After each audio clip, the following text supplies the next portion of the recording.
नमस्कार श्रोते हो. कवी ना. दो महानवर ही खूप अतिशय सुंदर लेखणी आहे.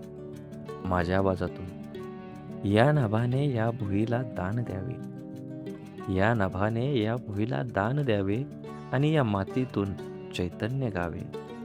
कोणती पुण्य अशी येती फळाला, जोंधळ्याला चांदणे लगडून जावे. या नभाने या भुईला दान द्यावे आणि माझ्या पापणीला पूर यावे. पाहता सुगंध कांती सांडलेली, पाखरांशी खेळ मी मांडून गावे. गुंतलेले प्राण या रानात माझे, फाटकी ही झोपडी काळीज माझे. मी असा आनंदून बेहोश होतो, शब्दगंधे तू मला वाहून घ्यावी.